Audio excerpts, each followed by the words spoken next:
మీరు కేవలం గత ప్రభుత్వంలో ఉన్నటువంటి ఏవైతే విధానాలు ఉన్నాయో వాటిని కాపీ పేస్ట్ చేసి పేర్లు మార్చి ఈరోజు అందిస్తున్నారు తప్ప జగన్మోహన్ రెడ్డి గారి ఆలోచన అంత గొప్ప ఆలోచన మీకు లేదు.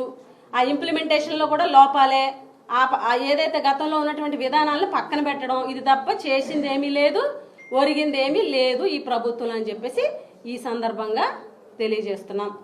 మంత్రి గిరిజన సంక్షేమ శాఖ మంత్రి women and child welfare minister గారు ముందు రోజు ఒక ప్రెస్ మీట్ పెట్టి పాపం ఆవిడ చాలా ఇదిగా చంద్రబాబు నాయుడు గారు వస్తున్నారు, రేపొద్దున మన ముఖ్యమంత్రి గారు వస్తున్నారు, మన విద్యాశాఖ మార్చులు లోకేష్ గారు వస్తున్నారు, మనం అందరం కలిసి సమిష్టిగా సక్సెస్ చేయాలన్నారు మంత్రి గారు.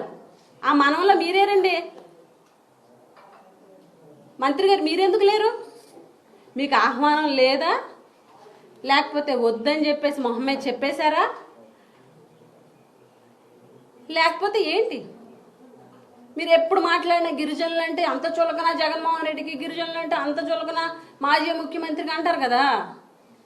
ఏది గిరిజనులు మీ ప్రభుత్వంలో మీ ముఖ్యమంత్రి గారు గిరిజన సంక్షేమ శాఖ మంత్రి గారికి గౌరవం ఇవ్వలేదు. అడుగుతున్నారు పరువు పోద్దని చెప్పి పాపం విజయవాడ వెళ్ళిపోయారు. ఒకసారి మీ స్టాఫ్ని అడగండి. ఉదయం 8:20, 8:30 ఆ టైంలో మీ ప్రోగ్రాము గ్రూప్స్లో పెట్టారు కదా. 9 గంటలకి పలానా స్కూల్లోని పేరెంట్స్ టీచర్స్ మీటింగ్లో జాయిన్ అవుతారు, సాయంత్రం ఏమో ప్రజా దర్బార్ అని పెట్టారా లేదా మీ స్టాఫ్? అడగండి ఒకసారి.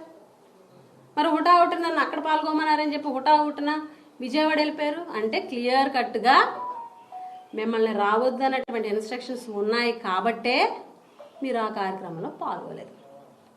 మాట్లాడేటప్పుడు కూడా మీరు ఏం చెప్పారంటే ఇది గిరిజన జిల్లా, ఇది గిరిజన కాన్స్టిట్యున్సీ, బామిని అనేది పూర్తిగా గిరిజన మండలం. ఇప్పుడు కొంచెం అవగాహన తక్కువ కదా, పూర్తిగా గిరిజన మండలం గట్ట కాదు, పూర్తిగా గిరిజన మండలం అని చెప్పారు. పోని చెప్పారు కదా, మీరే చెప్పారు కదా. మరి పూర్తిగా పార్వతీపురం అన్యం జిల్లా, గిరిజనుల జిల్లా, గిరిజనుల కాన్స్టిట్యున్సీ, గిరిజనుల మండలం అన్న ఏమి గిరిజన సంక్షేమ శాఖ మంత్రి గారికి ఎందుకు ఆహ్వానం లేదు? మీరు మాట్లాడేది ఎప్పుడు అర్థం లేని మాటలు, నరం లేని నాలుగు ఏది పడితే అది మాట్లాడుతుంది అంటారు కదా, అలా మాట్లాడతారు మీరు ఇష్టం వచ్చినట్లు.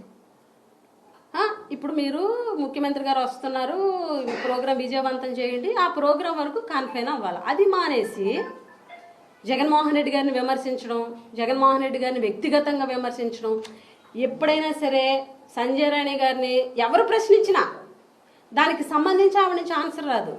అటు నుంచి వ్యక్తిగత విమర్శలు, రాజకీయపరమైనటువంటి విమర్శలు తప్ప మీ నుంచి పరిష్కార దిశగా ఉండేటువంటి ఆన్సర్ అనేది మీ నుంచి ఎప్పుడూ రాదు.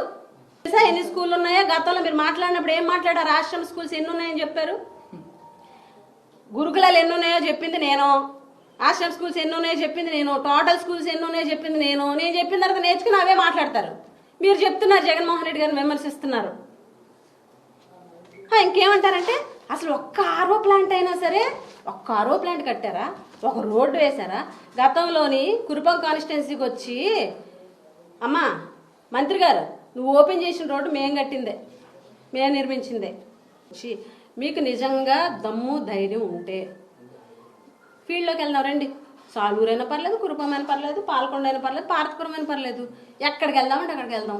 మేము చేసినటువంటి నాడు నేడు స్కూల్స్ చూపిస్తాం, మేము చేసినటువంటి అభివృద్ధి చూపిస్తాం, రోడ్లు చూపిస్తాము, నాడు నేడు స్కూల్స్ 9 అంశాలతో కూడినటువంటి మౌలిక వసతులతో కూడినటువంటి అవి చూపిస్తాము, ఆర్ఓ ప్లాంట్స్ చూపిస్తాము, ఎన్ని నిర్మాణాలు చేసాము చూపిస్తాము, హాస్పిటల్స్ ఎలా కట్టాము నాడు నేడు ద్వారా అది చూపిస్తాము, ఇంజనీరింగ్ కాలేజ్ చూపిస్తాము, యూనివర్సిటీ చూపిస్తాము, ఇక్కడ మెడికల్ కాలేజ్ అవుతుంది కదా అది చూపిస్తాము, మీ సీతంపేటలో ఏదో జరుగుతుందో అది చూపిస్తాము, రండి ఏం చేస్తామో చూపిస్తానంటే ధైర్యం ఉందా? దమ్ము ధైర్యం అంటారు కదా ఎప్పుడును, ఆ దమ్ము ధైర్యం మీకుందా? సచివాలయ ఉద్యోగస్తులకి ఈ 757 స్కూల్ని కూడాను అటాచ్ చేసాము. అమ్మా సంజయ్ ఒక్కసారి డిపార్ట్మెంట్ వాళ్ళని అడగండి, సచివాలయంలో ఉన్నటువంటి ఏఎన్ఎంఎల్కి స్కూల్స్ని అటాచ్ చేసింది జగన్ అన్న ప్రభుత్వంలో మీరు కాదు. కావాలంటే మీరు డిప్యూటీ డిఎం అండ్ హెచ్ఐడి దగ్గర నుంచి తెప్పించుకోండి, నేను చెప్పింది నిజమే కదా మీరు ఒకసారి కనుక్కోండి. మీరు ఇచ్చింది 16,000 పోస్టులు మాత్రమే.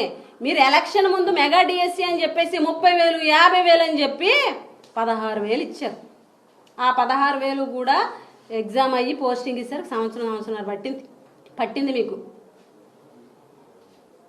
మీరు ఏం చేశారు? టీచర్ రిక్రూట్ చేశారంటే 2008 కానీ 98 డిఎస్సీలు మీరు పెట్టేసి అలా వదిలేసి వెళ్ళిపోతే అవన్నీ కూడా జగన్మోహన్ రెడ్డి గారు వాళ్ళందరికీ కూడా పోస్టింగ్స్ ఇచ్చింది.